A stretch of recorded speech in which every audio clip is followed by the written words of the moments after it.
ಪ್ರಿಯ ವೀಕ್ಷಕರೇ ನಮಸ್ಕಾರ. ನಾನು ನಿಮ್ಮ ಉಮೇಶ್. ಲಾಲೂ ಪ್ರಸಾದ್ ಯಾದವ್ ರಾಷ್ಟ್ರೀಯ ಜನತಾದಳ ಆರ್ಜೆಡಿಯ ಮುಖ್ಯಸ್ಥ.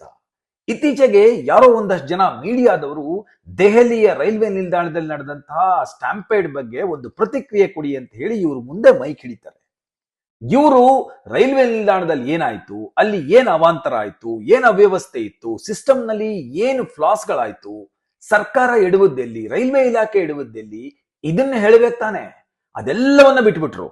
ಕುಂಭಮೇಳದ ಬಗ್ಗೆ ಅವಹೇಳನಕಾರಿಯಾಗಿ ಮಾತಾಡೋದಕ್ಕೆ ಶುರು ಮಾಡಿಬಿಟ್ರು. ಕುಂಭಮೇಳ ಅನ್ನೋದು ಫಾಲ್ತು ಅಂತೆ, ಯೂಸ್ಲೆಸ್ ಅಂತೆ, ಅರ್ಥಹೀನವಂತೆ. ಕುಂಭಮೇಳಕ್ಕೆ ಏನಾದ್ರೂ ಅರ್ಥ ಇದೆಯಾ ಅಂತ ಕೇಳ್ತಾರೆ ಈ ಮನುಷ್ಯ. ಇವರು ತಲೆಯಲ್ಲಿ ಮೆದುಳಿದೆಯಾ ಅಥವಾ ಜೇಡಿಮಣ್ಣು ತುಂಬಿದೆಯಾ ನನಗಂತೂ ಗೊತ್ತಿಲ್ಲ. ನೋಡಿ, ಕೆಲವರಿಗೆ ನಮ್ಮ ಭಾರತೀಯ ಸಂಸ್ಕೃತಿಯನ್ನ ಹೀಯಾಳಿಸೋದು, ಹಿಂದೂ ಧರ್ಮೀಯರ ನಂಬಿಕೆಗಳಿಗೆ ಘಾಸಿ ಉಂಟು ಮಾಡೋದು ಇದೊಂದು ರೀತಿಯ ಫ್ಯಾಷನ್ ಆಗ್ಬಿಟ್ಟಿದೆ. ಬಾಯಿಗೆ ಬಂದಂಗೆ ಮಾತಾಡ್ತಾರೆ. ಕುಂಭಮೇಳಕ್ಕೆ ಹೋದ್ರೆ ಪಾಪ ಎಲ್ಲ ಹೊರಟು ಹೋಗುತ್ತಾ, ಬಡತನ ನಿರ್ಮೂಲನೆ ಆಗತ್ತಾ, ಅದೊಂದು ಫಾಲ್ತು, ಹೀಗೆ ಏನೇನೋ ಹೇಳ್ತಾರೆ.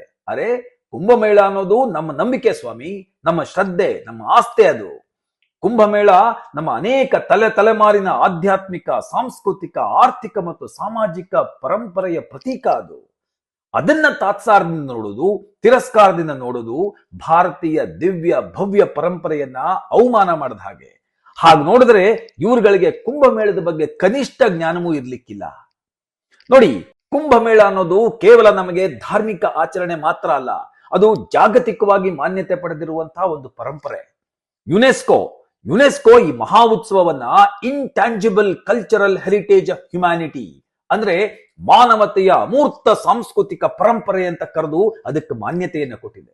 ಕುಂಭಮೇಳವನ್ನ ಅರ್ಥಹೀನ ಅಂತ ಕರೆಯೋದು ಭಾರತದ ಪ್ರಾಚೀನ ಪರಂಪರೆಯ ಬಗ್ಗೆ ನಿಮಗಿರುವಂತಹ ಅಜ್ಞಾನವನ್ನ ತೋರಿಸುತ್ತೆ. Kumbh Mela Guinness book of world record ನಲ್ಲಿ ಜಗತ್ತಿನ ಅತಿ ದೊಡ್ಡ ಶಾಂತಿಯುತ ಭಕ್ತರ ಸಮಾಗಮ ಅನ್ನುವಂತಹ ಒಂದು ಮಾನ್ಯತೆಯನ್ನು ಪಡ್ಕೊಂಡಿದೆ.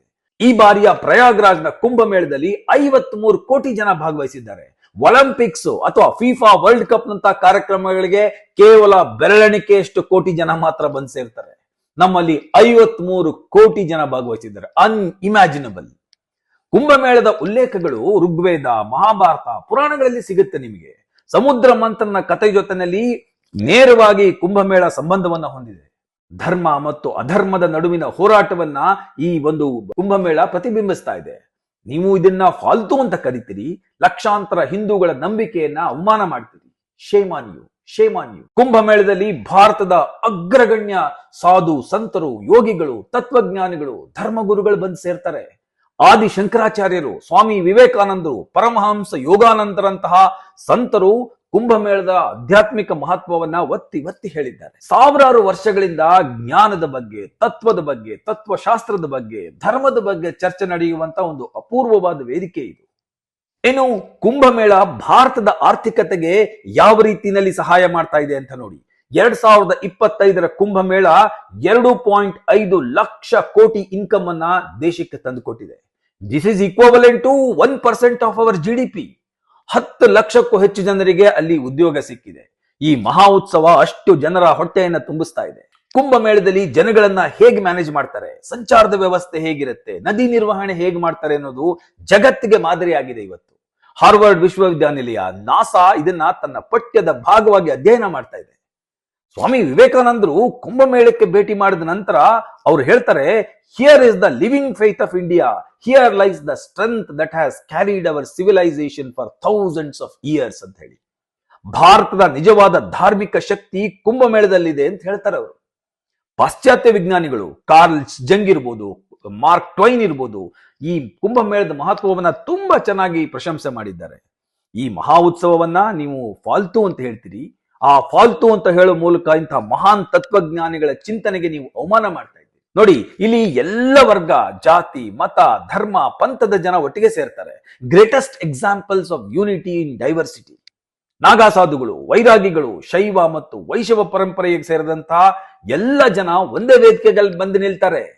ಸಾವಿರಾರು ಜನರನ್ನ ಸೇರಿಸೋ ನಿಮ್ಮ ರಾಜಕೀಯ ಸಮಾವೇಶಗಳಲ್ಲೇ ಜಾತಿ, ಮತ, ಧರ್ಮ, ಪಂಥಗಳನ್ನ ಕಟ್ಕೊಂಡು ಗಲೀಜೆಬ್ಬಿಸ್ತೀರಿ, ಗಲಾಟೆ ಎಬ್ಬಿಸ್ತೀರಿ. ಆದ್ರೆ ಕುಂಭಮೇಳವನ್ನು ಒಂದ್ಸಲಿ ಬಂದು ನೋಡಿ, ಎಷ್ಟು ಸೌಹಾರ್ದಯುತವಾಗಿ, ಎಷ್ಟು ಶಾಂತಿಯುತವಾಗಿ ನಡೆಯುತ್ತೆ ಅನ್ನೋದು ನಿಮಗೆ ಗೊತ್ತಾಗುತ್ತೆ. ಕುಂಭಮೇಳ ಸ್ವಚ್ಛ ಭಾರತ ಅಭಿಯಾನ, ಗಂಗಾ ಸ್ವಚ್ಛತಾ ಅಭಿಯಾನ, ಪ್ಲಾಸ್ಟಿಕ್ ಮುಕ್ತ ಭಾರತವನ್ನ ಪ್ರತಿಬಿಂಬಿಸ್ತಾ ಇದೆ. ಅಲ್ಲಿ ಅದರ ಬಗ್ಗೆ ಅಭಿಯಾನಗಳಾಗ್ತಾ ಇದೆ. ಸಾವಿರಾರು ಸಂತರು ಪರಿಸರ ಸಂರಕ್ಷಣೆಯ ಮಹತ್ವವನ್ನ ಇಲ್ಲಿ ಬೋಧನೆ ಮಾಡ್ತಾ ಇದ್ದಾರೆ. 1894ರಲ್ಲಿ ಸ್ವಾಮಿ ವಿವೇಕಾನಂದರು ತಮ್ಮ ಗುರು ಪವಹರಿ ಬಾಬಾ ಅವರನ್ನ ಇಲ್ಲೇ ಭೇಟಿಯಾಗಿದ್ದು. ಅನಂತರ ವಿವೇಕಾನಂದರು ಮಹಾನ್ ಸಂತರಾದರು.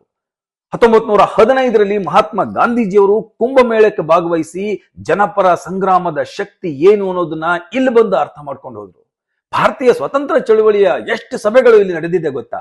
ಇನ್ನು ಬಿಬಿಸಿ, ನ್ಯಾಷನಲ್ ಜಿಯೋಗ್ರಫಿ, ಡಿಸ್ಕವರಿ ಚಾನೆಲ್ಗಳು ಕುಂಭಮೇಳವನ್ನ ಎ ಸ್ಪೆಕ್ಟಾಕಲ್ ಬಿಯಾಂಡ್ ಇಮ್ಯಾಜಿನೇಷನ್, ಜಗತ್ತಿನ ಅತ್ಯಮೋಘ ದೃಶ್ಯ ಅಂತ ಬಿಂಬಿಸಿದೆ. 190ಕ್ಕೂ ಹೆಚ್ಚು ದೇಶಗಳ ಪ್ರವಾಸಿಗರು ಈ ಮಹಾ ಉತ್ಸವದಲ್ಲಿ ಈಗ ಭಾಗವಹಿಸ್ತಾ ಇದ್ದಾರೆ. ಇಂತಹ ಮಹಾನ್ ಉತ್ಸವವನ್ನ ತಾತ್ಸಾರದಿಂದ ನೋಡೋದು, ತಿರಸ್ಕಾರದಿಂದ ನೋಡೋದು ಲಕ್ಷಾಂತರ ಹಿಂದೂಗಳ ನಂಬಿಕೆಗೆ ಧಕ್ಕೆ ತರುವಂತ ಪ್ರಯತ್ನ ಇದು. ಲಾಲೂ ಪ್ರಸಾದ್ ಯಾದವ್ ಅವರು ಕ್ರಿಸ್ಮಸ್ ಅನ್ನ, ಹಜ್ ಯಾತ್ರೆಯನ್ನ ಅಥವಾ ವ್ಯಾಟಿಕನ್ ಯಾತ್ರೆಯನ್ನ ಫಾಲ್ತು ಅಂತ ಕರೀತಾರೇನು? ಕರೆಯೋದಕ್ಕೆ ಸಾಧ್ಯನಾ? ಅವರವರ ನಂಬಿಕೆಗಳು ಅವರವರಿಗೆ. ಇದನ್ನ ಅರ್ಥ ಮಾಡ್ಕೊಳ್ಳದಂತ ಮೂರ್ಖರಿಗೆ ಏನ್ ಹೇಳೋದು? ಇದು ಭಾರತೀಯ ಧಾರ್ಮಿಕ ಮತ್ತು ಸಾಂಸ್ಕೃತಿಕ ಪರಂಪರೆಗೆ ನೀವು ಅಪಹಾಸ್ಯ ಮಾಡದ ಹಾಗೆ. ಕೊನೆಯದಾಗಿ ನಾನು ಲಾಲೂ ಪ್ರಸಾದ್ ಯಾದವ್ ಅಂತ ಅಜ್ಞಾನಿಗಳಿಗೆ ಹೇಳೋದಿಷ್ಟೇ, ನಿಮ್ಮ ತಲೆಯಲ್ಲಿ ಜೇಡಿ ಮಣ್ಣಿದ್ರೆ ಇರ್ಲಿ, ಅದಕ್ಕೆ ನಮ್ದೇನು ತಕರಾರಿಲ್ಲ. ಆದ್ರೆ ನಿಮ್ಮ ಅಜ್ಞಾನದ ಹೆಸರಿನಲ್ಲಿ ಭಾರತೀಯ ಆಧ್ಯಾತ್ಮಿಕ ಪರಂಪರೆಯನ್ನ, ಧಾರ್ಮಿಕ ಪರಂಪರೆಯನ್ನ, ನಮ್ಮ ಸಾಂಸ್ಕೃತಿಕ ಪರಂಪರೆಯನ್ನ ಅಪಹಾಸ್ಯ ಮಾಡಬೇಡಿ. ನೀವು ಹಾಗೆ ಮಾಡ್ತಾ ಇರೋದ್ರಿಂದಲೇ ನಿಮ್ಮ ಹೇಳಿಕೆಗೆ ಇವತ್ತು ದೇಶಾದ್ಯಂತ ಆಕ್ರೋಶ ವ್ಯಕ್ತ ಆಗ್ತಾ ಇದೆ. ಜನ ನಿಮ್ಗೆ ಉಗಿತಾ ಇದ್ದಾರೆ. ಇನ್ನಾದ್ರೂ ಬುದ್ಧಿ ಕಲ್ತ್ಕೊಳ್ಳಿ. ಕುಂಭಮೇಳ ಅನ್ನೋದು ಕೇವಲ ಹಿಂದೂಗಳ ಧಾರ್ಮಿಕ ಕಾರ್ಯಕ್ರಮ ಅಷ್ಟೇ ಅಲ್ಲ. ಇದು ಭಾರತದ ಇತಿಹಾಸ, ಪರಂಪರೆ, ತತ್ವಜ್ಞಾನ ಮತ್ತು ಸಾಂಸ್ಕೃತಿಕ ವೈಭವದ ಪ್ರತೀಕ ಅನ್ನೋದನ್ನ ಮರಿಬೇಡಿ. ಇಷ್ಟ ಹೇಳಿ ಇವತ್ತಿನ ಈ ಸಂಚಿಕೆಯನ್ನ ಮುಗಿಸ್ತಾ ಇದ್ದೀನಿ. ನಮ್ಮ ಈ ಸಂಚಿಕೆ ನಿಮಗೆ ಇಷ್ಟ ಆಗಿದ್ರೆ ಲೈಕ್ ಮಾಡಿ, ಫಾಲೋ ಮಾಡಿ, ಶೇರ್ ಮಾಡಿ. ಹಾಗೆ ನಮ್ಮ ಧಾತ್ರಿ ಕ್ರಿಯೇಷನ್ಸ್ ಯೂಟ್ಯೂಬ್ ಚಾನಲ್ಗೆ ಸಬ್ಸ್ಕ್ರೈಬ್ ಮಾಡಿ. ನಮಸ್ಕಾರ.